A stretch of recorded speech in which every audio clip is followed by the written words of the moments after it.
Hey everyone, and welcome back to the podcast. This is Two Catholic Dudes, and my name is Ryan Klaus. My name is Danny Cleary. As always, we're not priests, we're not theologians, we're just two Catholic dudes, and we're talking about our faith. And today, we got a little bit of a different episode. I feel like I say that every time, because every episode is different.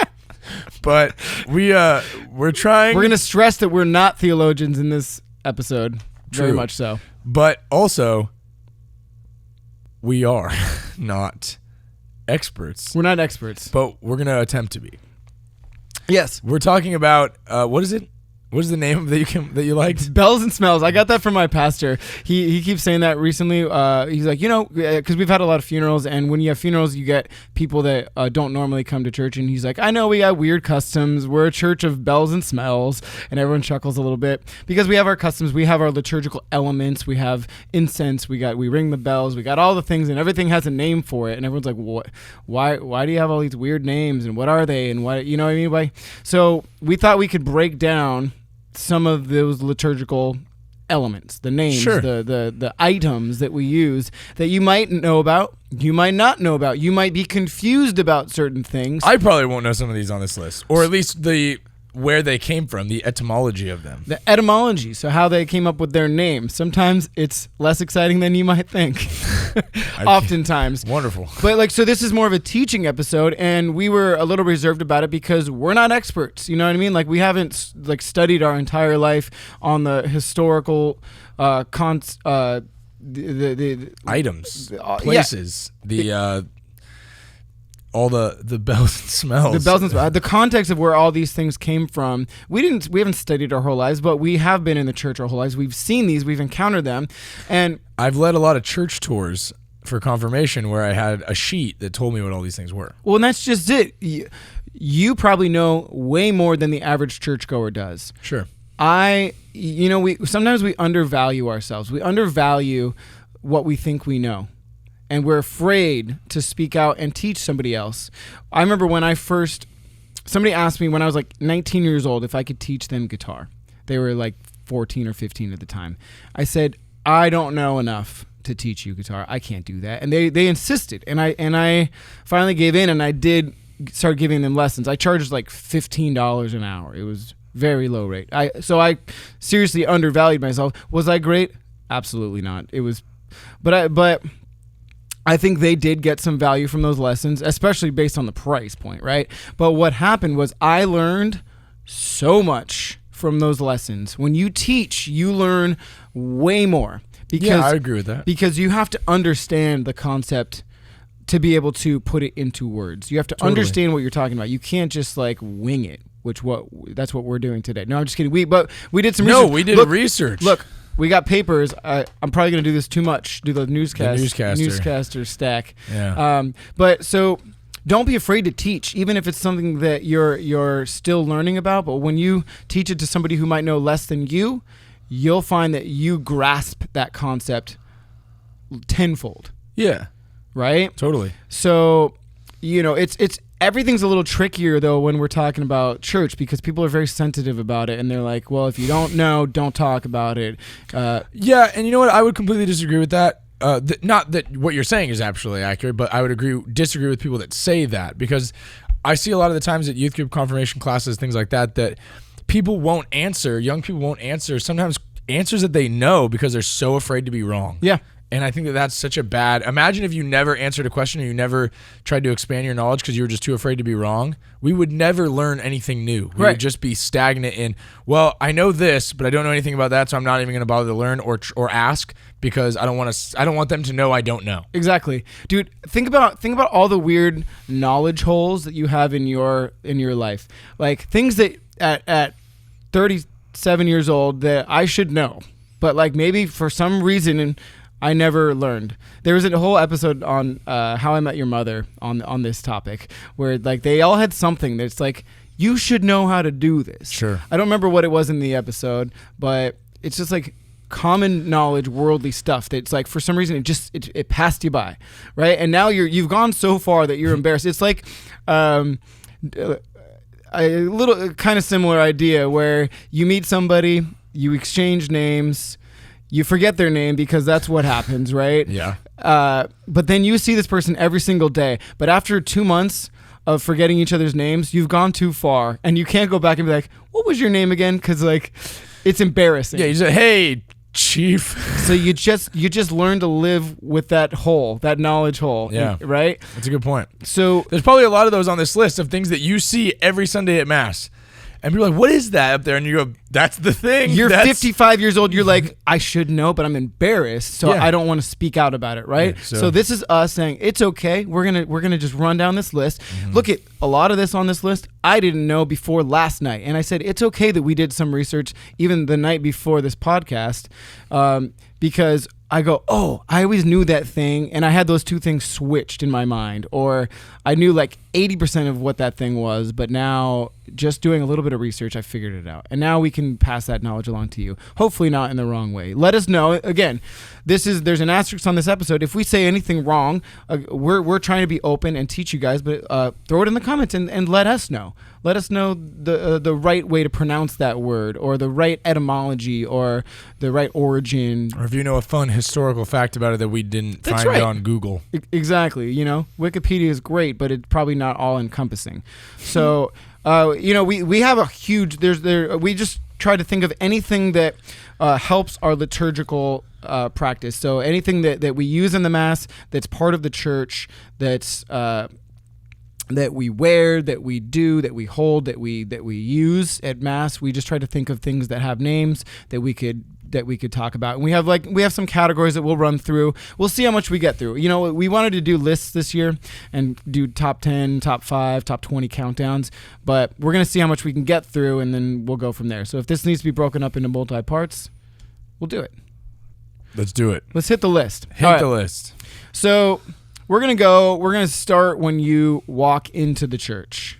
Places. The places in the church, the locations in the church. Group number 1, places. Church areas. Outside the church would just be called The outside. The parking lot. The patio. Some places have a grotto. We have a grotto at our church on the patio for the Blessed Mother. There you go. Oh yeah. It's wonderful. Right. It's one of the most popular places in the church. Or some churches will have like we have a Stations of the Cross, like an outdoor station. Put in the comments. I should have looked this up. Is it required that you have Stations of the Cross outside? Because every church I've been to, there are, in some way, shape, or form, there's stations outside. Really? Yeah. Ours are relatively within the last 10 years. But I thought there was always something. No.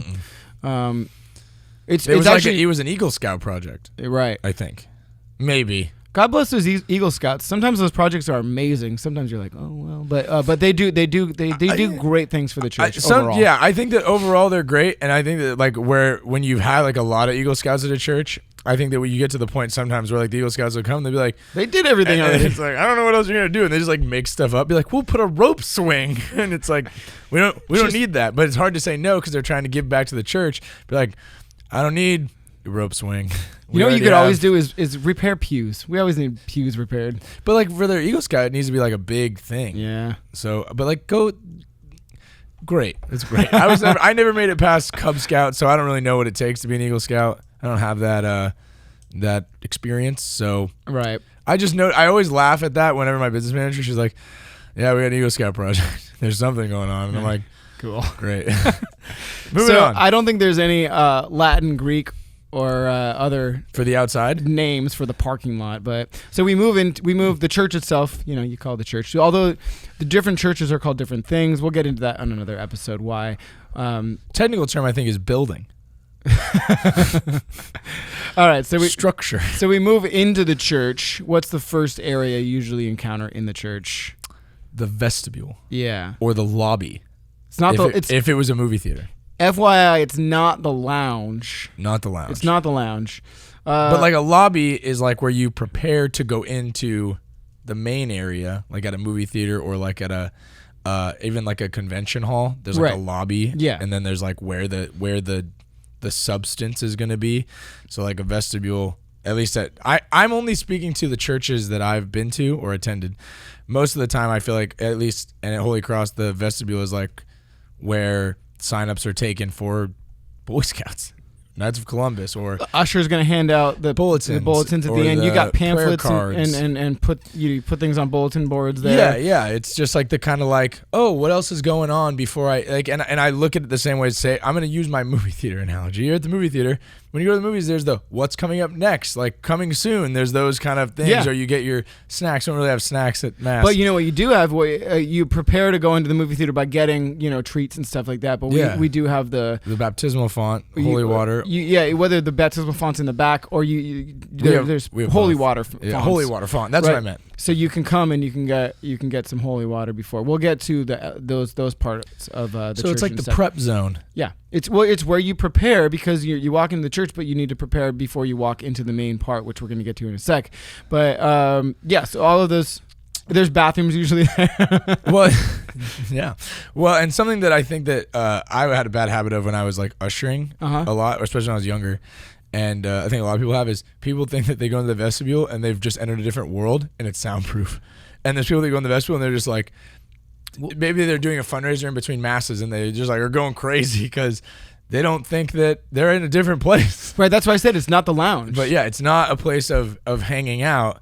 Because typically places will have like speakers where you can hear what's going on in the Mass. And the Mass is really only like 5 feet away usually. So even when you're in the vestibule, it's not really the time to be hanging out and relax and all that. At my current church, it used to be a closed off room like it is at your church. Yeah. And when they did the remodel, they knocked out the walls. And now that space is all part of the main church. It is still like they consider it a vestibule, I guess, but it's just all open. Interesting. Yeah. So you can't be partying. So you can walk back there to like bring a crying kid back there or something, but you're still very much in it, right? Gotcha. So vestibule, pretty much everybody knows that, right? Then you walk into the main church. This is where some people get confused, I think.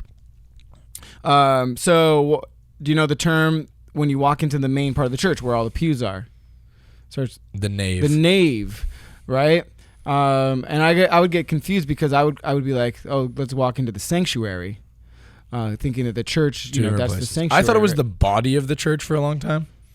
Right. For some reason. You can probably call it that, I guess, but the technical term is the nave, and this is cool because I looked up as much as I could find. The etymology, where it comes from, is Latin for ship, like navy, naval. Yeah, that's probably I guess where we get the word navy from, right? But ship, we're all on this ship together, and this is why you get people upset about the churches in the round and stuff, because it doesn't represent a ship anymore. But and then you go, and the helm is like the altar. Yeah. Where that's directing us to where we need to go. Right.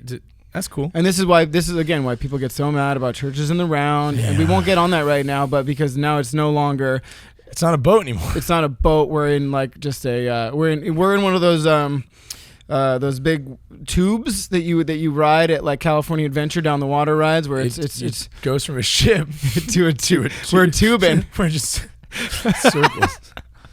So that's a terrible. So who's driving the tube? Who drives the tube? It spins around and around. The water. Drives the tube. Where's the metaphor there? So that's why everyone gets mad about that. But that's where it comes from, is that we're all in this ship and we're interesting being led together, right? Cool. So that's the nave, you guys. Nave. It's not the sanctuary. It's not just the main part of the church, but it's the nave, if you want to be correct about it. All right, so now you know. Nice. Now you know.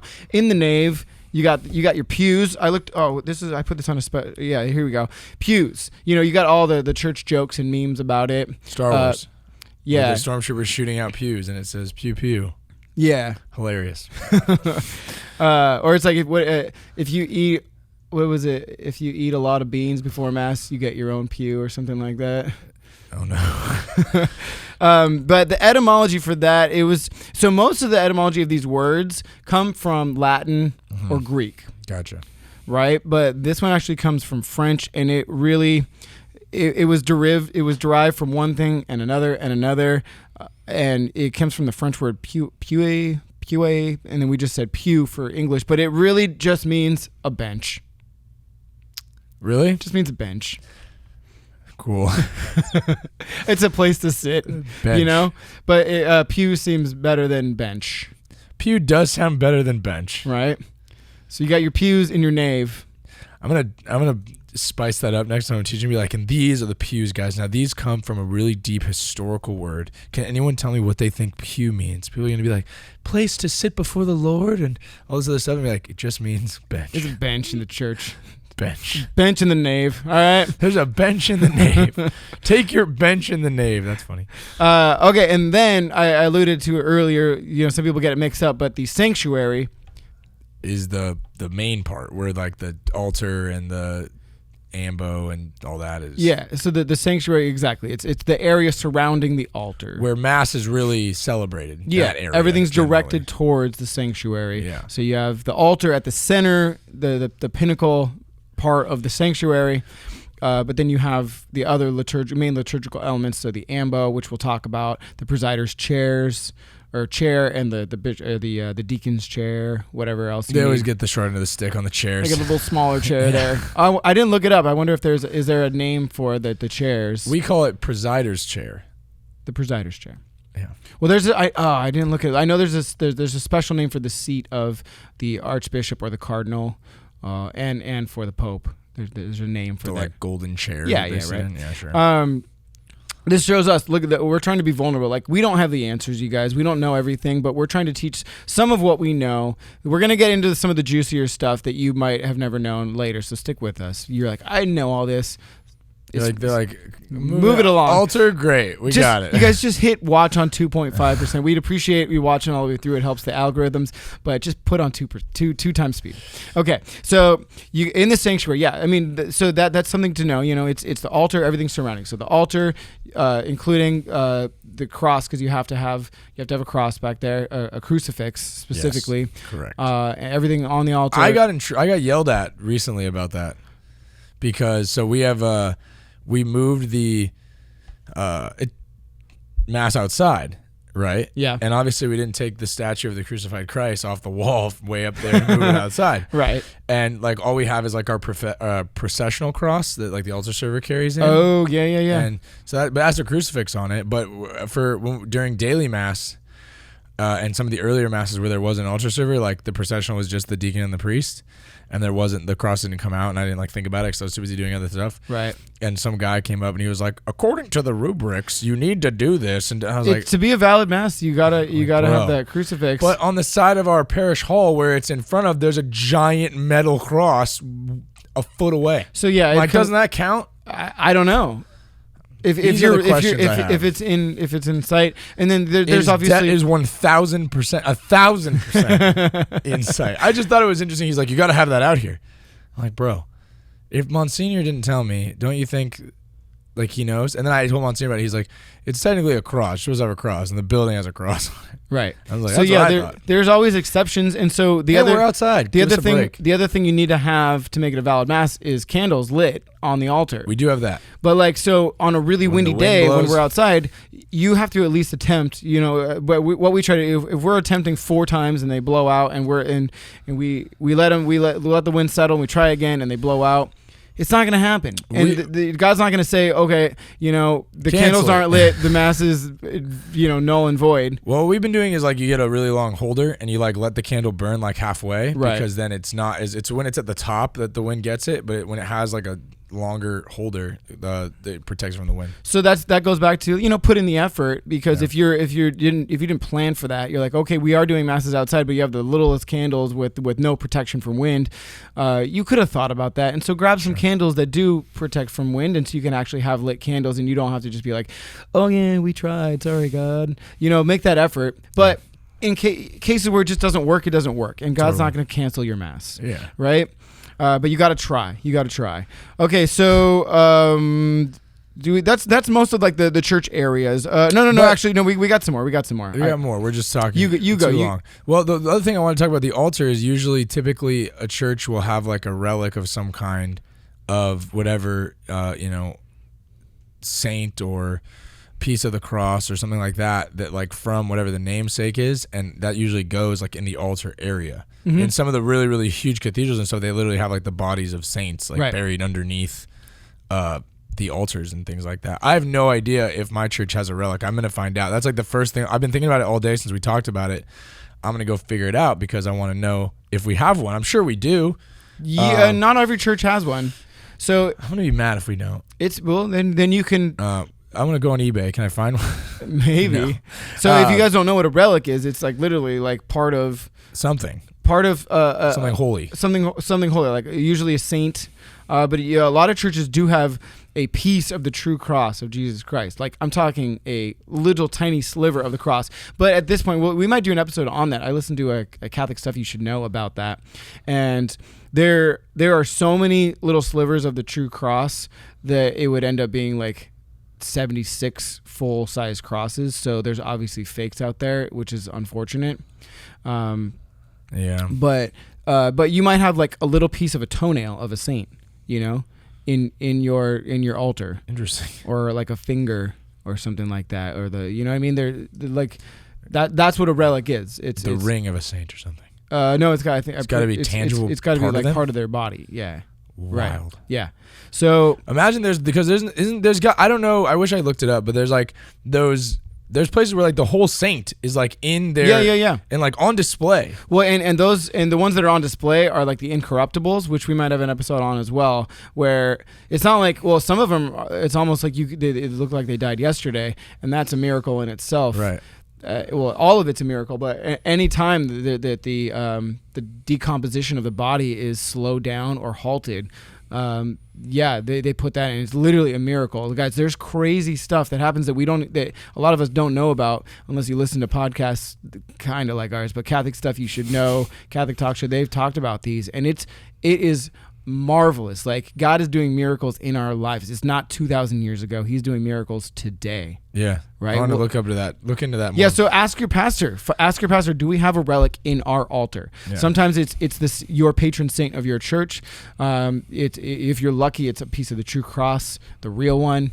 It could be something else, but like see if you have one, and if not, encourage them to try to find one and get one. Sure. Right. So, but other parts of the church. I don't think there's a Latin name for this, but there's a cry room sometimes in churches. We briefly hinted on this. Should there be one? Should there not? We've hinted on this in an earlier episode.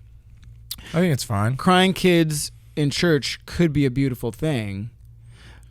Sometimes it gets overwhelming and you need to control your children, but once you go into a separate room, kind of like your vestibule / lounge room, you feel removed from mass sometimes, and it's just like a playroom. Yeah, and I think that's what I've seen it before. Yeah, and it's tough to like because you're not teaching the kids like they think if they act up enough, then they'll just get pulled into the cry room, and then they don't have to really respect what's going on. Like I don't ever remember even going to the cry room. I don't think I ever as a kid. I don't think I ever went. I never went. But I do see that like for some people it's important. So, I don't know. Well, because I don't have kids, so I wouldn't dare make an opinion on what it's like to be a parent and have a kid at mass. Yeah, I can't even imagine. Sure. So it's extremely difficult, and I feel bad when a church doesn't have a cry room, doesn't have a closed vestibule, and the parent has to go outside for almost the entirety of the mass, and they miss mass because their children are crying. Yeah. So it's a fine line to walk. But the cry room does exist in some churches, a place to go to bring your kids. And then there's two more places in the church generally, like besides electrical rooms and boring stuff like that. But the sacristy is an important place. Sacristy, that's where the priest keeps all of his goodies. The priest keeps all the goodies in the sacristy. All of his tools and clothes. Yeah. That just comes from Latin, from holy, sacred, sacrum. Okay. And I've been I've actually gotten to know the sacristy a little bit more because I'm becoming a sacristan at the mass. Yeah. For all of you traditional people who are like, that is forbidden. Like, it's fine. It's really a cool thing, and I'm really happy to be able to help with the mass. And we moved our sacristy to outside into one of the classrooms, and it's kind of like completely transformed this room. Like he brought like one of those hanger things on wheels, and he hangs his vestments in there, and the candles are in there, and we have all the different items that I don't want to spoil because we're going to talk about them. We're going to get to them because this is called Bells and Smells. We're going to get to those bells and smells in just a moment. So was that the break? No. We're good. We got 5 minutes. But it was just a cool thing to like be able to kind of change this whole room now into the new sacristy because we have to be outside and it's right inside the building where we're doing mass. Right. So it's been really, really a cool thing to kind of see that and learn more about what's in there and why things are in there. and stuff like that. So yeah, it's a place to prep, the place for the priest to vest, to get the all the elements ready for the Mass, right? Yeah. And then lastly, most churches, if not all of them, have a chapel of sorts. Chapel. And very important. Very important. We'll talk what goes on in there in just a moment. Yeah. It's my pastor, he says like the chapel is like his like favorite place. Yeah. Like he goes, the decorating people and everything, they can do whatever they want to any other room in the church, but he goes, the chapel is like he wants to be in charge of what goes in the chapel. Well, actually, let me talk on it now, because the chapel, a lot of times churches might not have had one, because traditionally the tabernacle, which, spoiler alert, you guys know what a tabernacle was probably, but was right behind the cross, the altar and the cross, everything was lined up, and you would house Jesus would be right there. Everything was straight in line, and you didn't have that chapel off to the side for people to pray in. But the reality is, we live in a world where you can't leave your church open, the main doors. A lot of churches cannot leave their main doors of your church open 24 hours a day, or even, especially nowadays where we're hearing all about the vandalism that happens at churches. That's what I'm talking about. It's a safety concern. It's practical. It's pragmatic. You can't, and I understand the importance of everything being in line and being able to be in the church and pray right there, with the altar, with the crucifix, with the tabernacle. But practically, it made sense to have a separate, smaller room that would have the tabernacle in, that you could leave just that place open, that people could come in and pray quietly on their own and not have to worry about people coming in and doing whatever they're going to do in the main church. And we have a small altar in our chapel too, where smaller masses can be said as well. So it has so many uses and so many functions, and I think it's just really important. And people that yell and scream about having the tabernacle off to the side, I get it, but also I don't get it. And I think it's really important where it is, and that people can have that space. Right. And that it's safe, that we have to protect our churches, especially in this crazy time. Like on a Thursday at 3 p.m. when no one's around, and you live in a busy city area. Somebody could walk in and just be like, "Oh, this is mine now." Yeah. You know what I mean? That happened at my church before I got there. There was we had break-ins. And we left our church open, and people came in and they literally took the microphones down they were hanging microphones down for the choir. They took them all. They opened up our thing, and they took a bunch of microphones. They took everything. They just wiped us out. Because it was at literally 2 p.m. on a Tuesday. Unreal. The people were in the office. No one, but you see nobody people coming. About it. You see people going in all the day, and they literally walked in with a ladder. Guys, you can walk in anywhere with a ladder, and people will be like, "That's the key. If you want to get somewhere and you want to look like you belong, have a ladder. Have a ladder." And they're like, "Where are you going?" You're like, "Oh, I just got to get to. I got to fix the thing. I got to fix the thing. I got this ladder." They're like, "All right, come on in. Sounds like you're busy." These guys came in with a ladder, got up, took the microphones off, brought their ladder back out. They probably made multiple trips to their car with all the gear, and somebody thought they were just working there, and they just stole it. Unreal. Right? All right, we're gonna get to the bells and the smells. Let's do it. All right, so in true Two Catholic Dudes fashion, we are not going to mess around. We're just going to get straight to the point like we always do. We are jumping right into the bells and smells. Yes. You've been waiting 30 minutes for it. We're going to talk about the bells, first of all. What are the bells all about at Mass? They make noise. They do. They're for ringing. You ring them. All right, so I think they're just called the Sanctus bells. It's news to me. I thought they were just the bells. That's what most people call them, the bells. But Sanctus bells, again, from holy. They're just the holy bells, right? Yeah, and we're speaking more specifically. These are the bells that you would altar servers I've been doing them outside from the tech table. I've been doing them while in the midst of playing music as well. Yeah. I reach over and do them because we're in a pandemic, folks. But it's to signal when the Eucharist is or the gifts are being elevated during the Eucharistic prayer. And I think that it was I heard once that I don't know how accurate this is, but that during olden times, or when Mass was in a different language, like when people didn't speak Latin, or when there was too many people or people couldn't get all the way in the building, things like that. They weren't even receiving the Eucharist. Yeah, or they weren't on the receiving. daily. But the bells being rung would just to give everyone the heads up, like, hey, the Eucharist is being elevated. The bells are the moment, the exact moment that Jesus transubstantiates into the bread and the wine. So that moment that the bread becomes Jesus' body, and that moment that the blood becomes Jesus' blood. Yeah. The bells signified to people because they were like spacing out. They're trying to pray, but they're like, I don't know this language.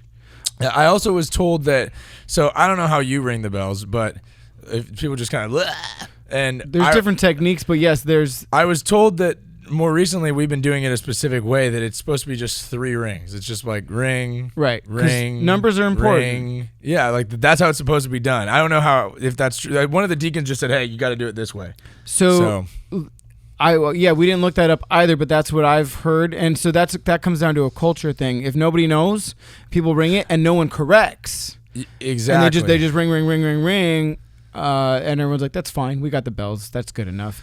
But it was new to me because I had been ringing them just all wild for 18 years. And then all of a sudden somebody went, hey, tried it this way. And so like no one told you. 27 years old, I'm trying to figure out, I'm supposed to ring them this way. And you're like, oh, that's that knowledge hole. Because no one told you, you didn't know, and that's not one that you're embarrassed about. But nobody if that was not the right way, nobody corrected it. Exactly.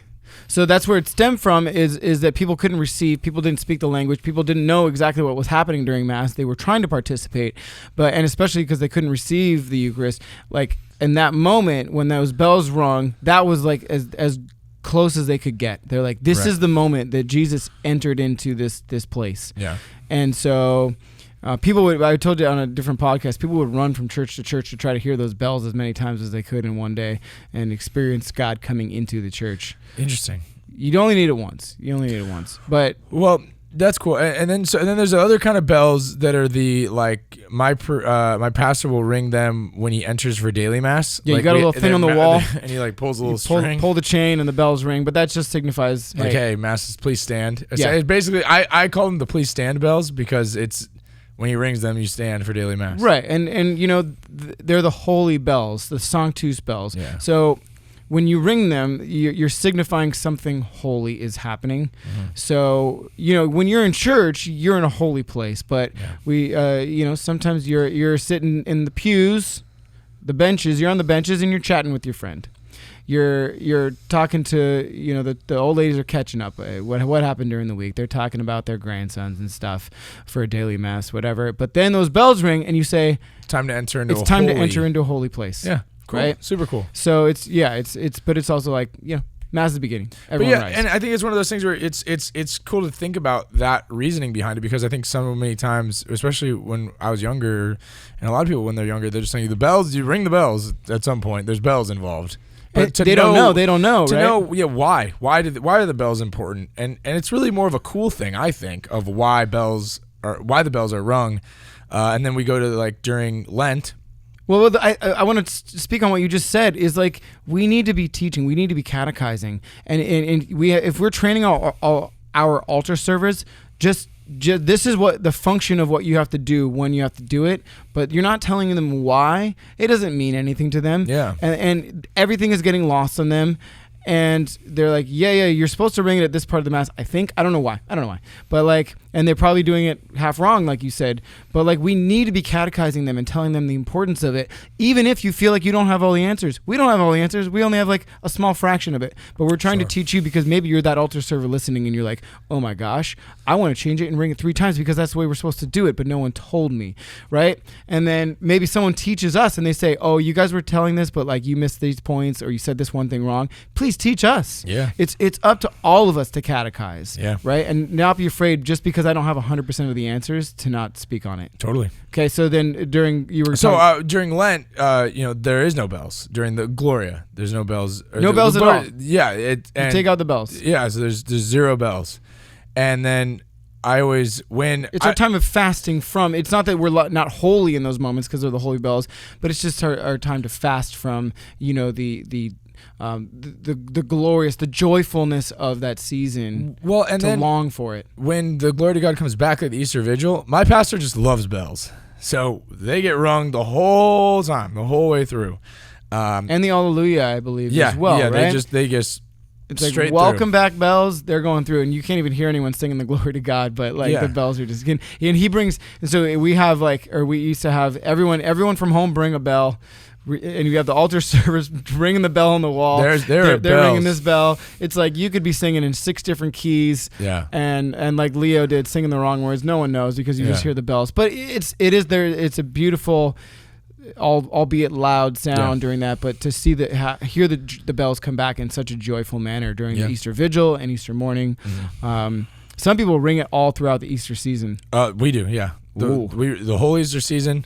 Bells. It's a lot. But so the bells are very important. So don't forget about the bells.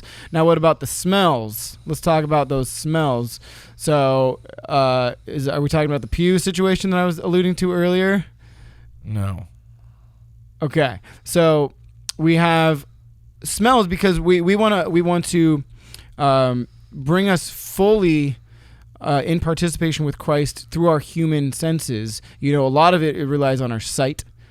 Our hearing. We have to hear the words of Christ. We have to hear the words of the Bible. We hear the words of our presider, hear the words or the music that we hear, the tangible things. We dip our fingers in to holy water. We put it on our forehead to remind us of our baptismal promises. Everything is derived from our senses. That's how we experience the world. That's how we experience Christ in our human ways. And we often, forget about our sense of smell, but it's a very important thing, and that can bring us to a new pitch, a new level. And so we use incense. That's obviously very biblical in nature as well. So we use incense to help bring us to that. Now, people often complain about the incense. Everyone starts coughing when you bring out the incense. Their eyes start watering. People jet out to the lounge area, the vestibule, if you're keeping track. They're like, I can't hang with the incense. I think incense is really. I like the reverence that it brings. When incense kind of comes out, I always took it as a time like this is very important, and not that all of Mass is important, but when the incense comes out, and I know that in traditional Latin Mass, like incense is like an every week thing. Like it is, they always are doing incense, I believe. Mm-hmm. But I think that incense is important, and I remember when I was an altar server, if you got the incense job, that was like. Big deal. If you got to keep the incense alive and you were the swinger. We're going to talk about what that name is in a second. But I thought that it was a really like a cool thing to be like that. Like during Holy Thursday Mass when they would kind of process, they'd strip everything and they'd go to process to bring to put Jesus in the tabernacle for adoration, for prayer. Yep.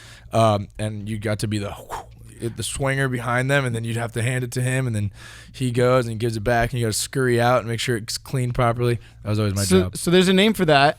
I'm going to keep you on edge for a second because I'm going to tell the importance of. So I was alluding to that, like a lot of people, the incense irritates them, but most churches they end up skimping on. They buy cheap incense because they're like, we only use this a few times a year.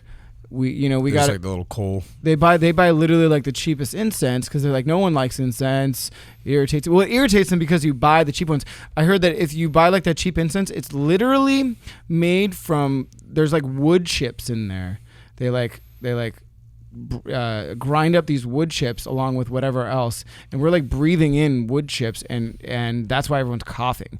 But if you buy like premium stuff, it's the aromas, or it's like. The difference between a really cheap cologne and a great, amazing cologne or perfume. And Axe body spray, right? That's a great analogy, right? It's like a 13-year-old boy spraying his whole body with Axe body spray. You're like, oh my gosh, this is a nightmare. This is awful. But a couple touches of like really beautiful cologne or perfume or something like that, and it doesn't overwhelm. But it heightens that, and it brings it to a new level, right? So if you buy the right incense, and if you just pay that little extra, I'm sure it's not that much more. People might not be coughing and eyes watering and have a bad experience. We don't want people to have a bad experience at Mass, right?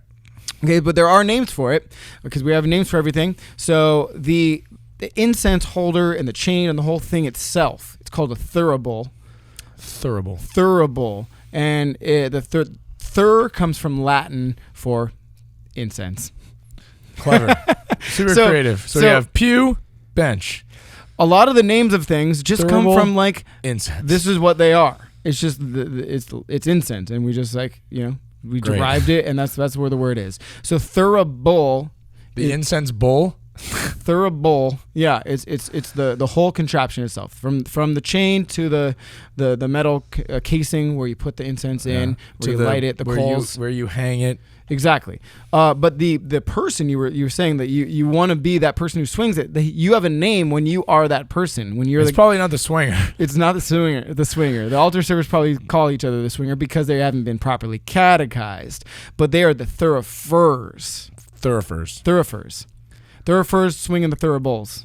Interesting. Okay. And yeah, there's like proper ways to swing it to make sure that you it's like a pendulum. Yeah. You have to do it right. You can't just, you right. know? It was like, I remember it was a very important job, and you had to be able to do it right, and only a certain amount of certain people got to do it, because you can't just. You're not doing loop-de-loops and stuff. Yeah, it's a very even, like just like once you get it going, it kind of handles itself. Right. With just a slight move of your wrist. If you swing too far and you hit the priest, you don't want stuff flying out of it. You're out, right? Yeah. So, yeah, really important jobs to properly incense the areas. There's a few times during Mass when you would incense. So most churches, they do it on specific occasions like Easter, Christmas, these big celebrations where they're going to incense, and you usually don't get incense for the rest of the year unless you're at a funeral Mass or something like that. Right. But the proper way, when you incense, at the beginning of Mass, you incense around the altar. That's the first time. The second time you would get incense would be during the gospel reading.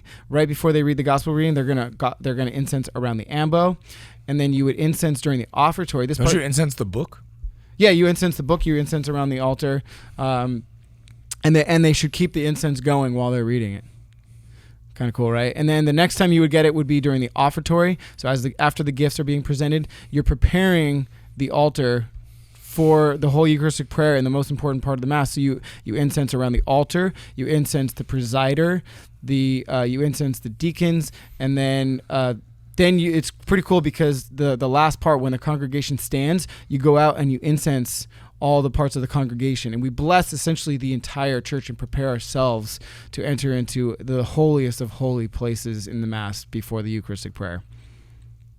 It's a lot of incensing. Yeah. Is there one at the end? Correct me if I'm wrong. There might be one more at the end. Throw it in the comments. Okay, so incense, really important. We're going to get to the last couple things, then we're going to wrap it up for today. Let's talk about specifically for communion. We have things that we need to deliver, the body and the blood of Christ. You know what those are called? Chalices and Saboriums. Nice. You got it because you've been a sacristan. So the words, you're like, oh my gosh, these are like super cool. They probably mean cup. Yeah, chalice. Cup. Chalice just means cup, really, Great. And saborium is Latin for food. Oh, so it's not bowl. That's good. It comes from the word I like that food. food because it carries the food for the starving, because Jesus' body is true food. Exactly. I love that. So that's great. Yeah.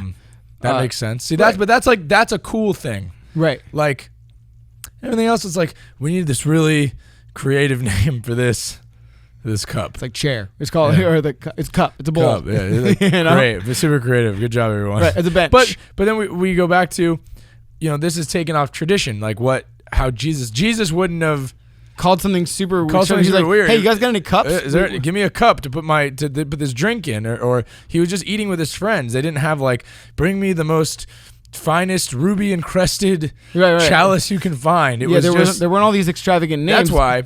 Have you seen Indiana Jones: Last Crusade?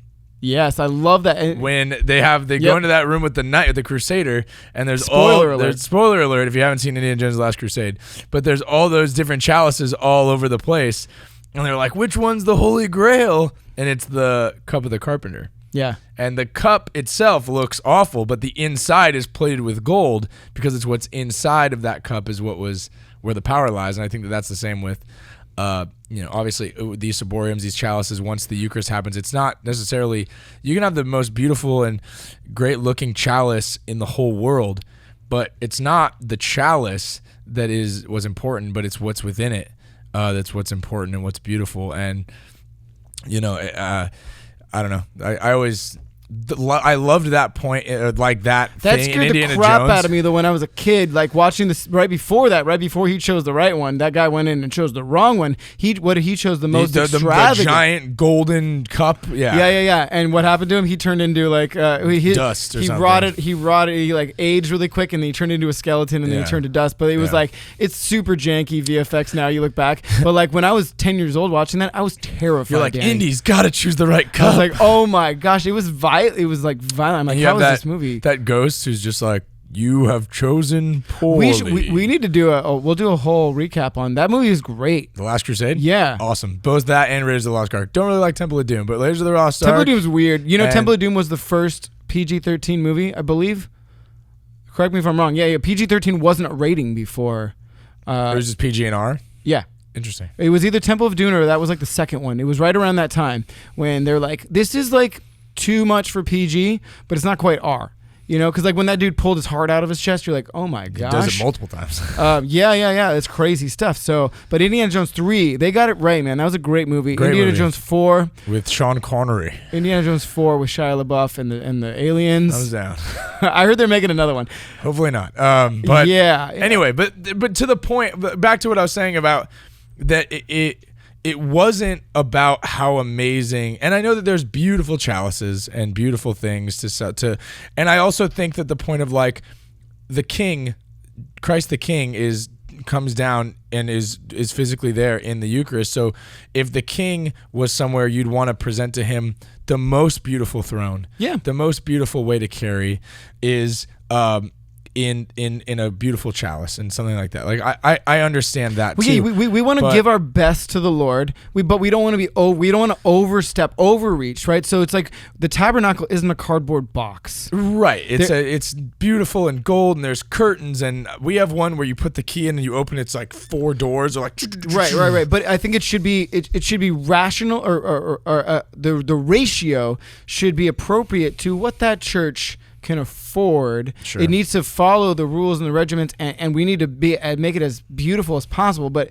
if you're putting straight up gold plating on your tabernacle, you're spending millions and millions of dollars on your tabernacle, your chalices, and your saboriums. But then you don't have any money left over to put into anything else in your church. You've now skewed your ratio. So make it extravagant, make it good, but make it proportional to what else you can give. I have a small point on that has nothing to do with what we're talking about. It kind of does, but to your point of where we house the Eucharist is so important, and we should be. And yeah, I think churches, obviously take care of it and put a nice place. We have a gigantic tabernacle that's really cool. It has like a Last Supper depiction on it, and it's really, really nice. But if you're pouring all of your money, as you're saying, into a place to house the Eucharist, then you're not using your money on what the people need. The people are also what house the Eucharist, and they're what then they consume the Eucharist, and then they go out to bring more people to come and receive and celebrate it. So I think as churches, we need to be putting focus on what are we doing to engage our people. Aesthetics are great, and creating these beautiful things in our churches is very important, because we talk about beauty and presentation, and that's all great, but we also have to take care of the people in the church too. And that's not has to do with this. That's just my There's thought your point on it. for the episode, you guys who knew all this stuff. God bless you if you knew everything that we just said and all the names and all the Latin etymologies, and you were looking for that one point of the episode. Danny, thank you for making that point. But yeah, I think like in some aspects, like we are living tabernacles when we consume the body of Christ, and we have to house the Lord, and I think that's why it's important that we do take care of our bodies, and that we are trying to stay. This is a different episode, obviously, but staying healthy and treating our bodies with respect and dignity in how we dress, how we act, how we anything. Yeah. And because there are times each week when we're receiving Christ that we are housing the Lord within our bodies, that God is sending His Spirit in within us, and it's our job to live out that spiritual fulfillment and that spiritual nourishing in what we do. So and we're definitely not encrusted in have gold all over us. Sometimes we're not the shiniest, most beautiful tabernacle. Sometimes we are tattered and sometimes we're a cardboard box. Sometimes we're those cardboard boxes, but Jesus still yearns to be within us. Jesus still yearns to be to nourish us in those moments. And I think that's why I like that going back to the movie analogy of Indiana Jones, I think that's why we like that, because how often are we just the cup of the carpenter, where we're just the cup that nobody looks at, but the cup that has the most power because of what's within. That's us when we receive the Eucharist. We are just not sometimes we're not the most fancy and beautiful thing in the world. Sometimes we're outwardly not what everybody would think would house the Lord.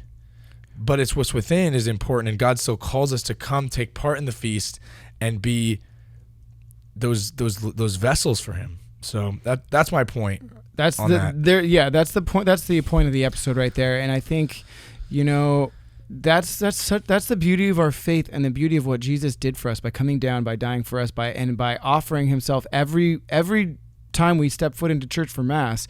And I look to the fulfillment of the Old Testament, where we had the Ark of the Covenant. Also in Indiana Jones. Also, this episode very Indiana Jones heavy. Mary was that fulfillment. She was the living ark. She was the living Ark of the Covenant, and that's why. So awesome. That's why she is the only other human being that was without sin that's ever existed, because she housed the actual physical human presence of Jesus Christ within her. She had to be exactly perfect, without sin, without blemish, to house, because she was that fulfillment. She was that original sin. She was the new Ark of the Covenant. She was the fulfillment of that of the new. She was the new Eve.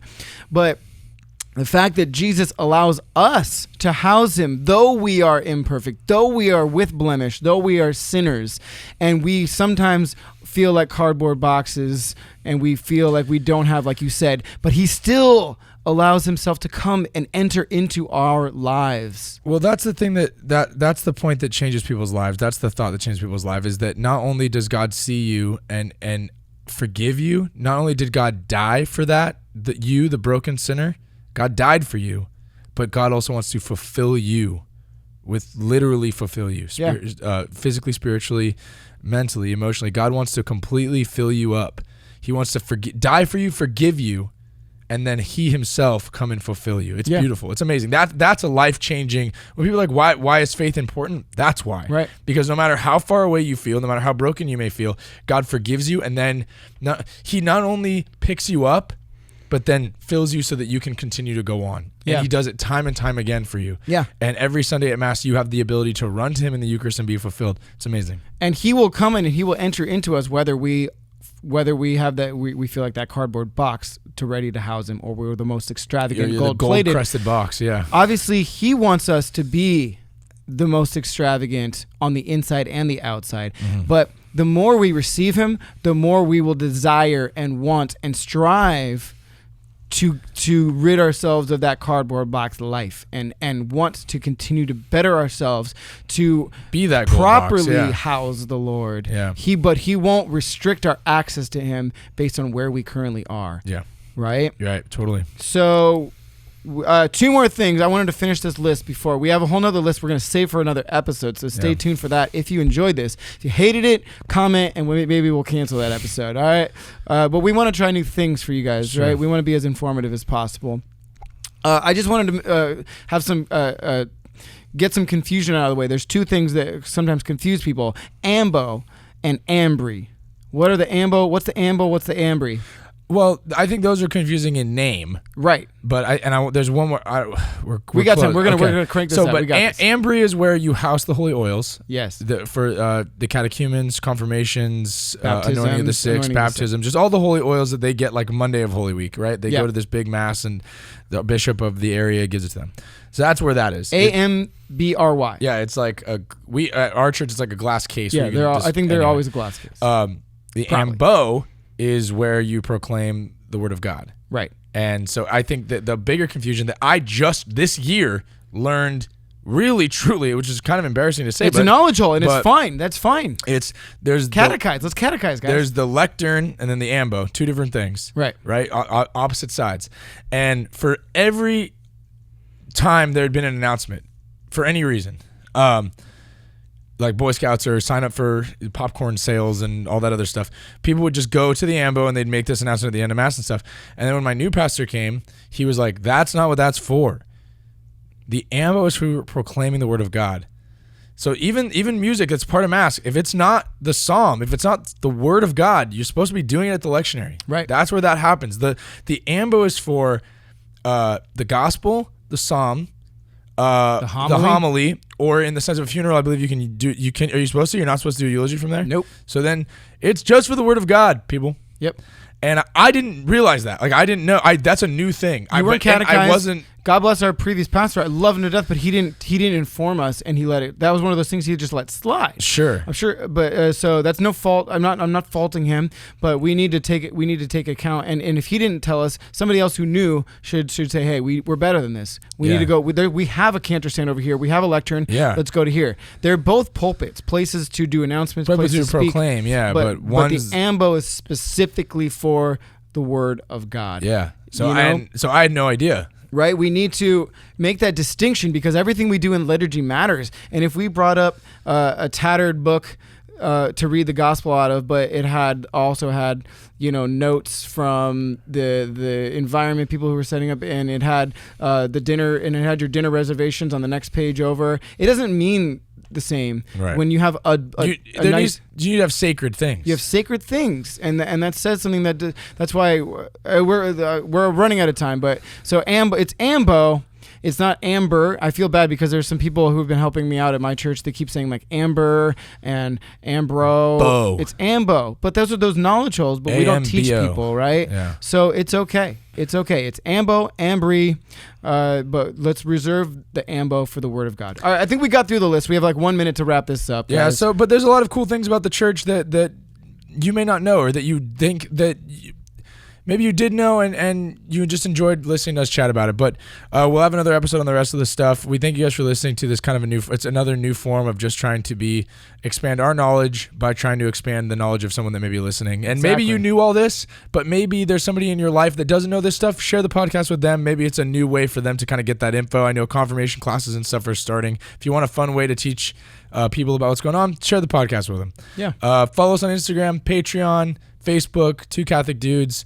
Thank you guys for always supporting, sharing. Got a minute. You're good. And well, why would you do that? I'm in the middle of wrapping it up, and then you going quick, and then you go, oh, don't worry about it. Anyway, follow us on all of our social media, and I think that's it for Patreon. Yeah, we thank you guys for supporting so much on Patreon, and please continue to comment and interact with us on Instagram. That's where we love chatting with you guys. So it's _Two Catholic Dudes.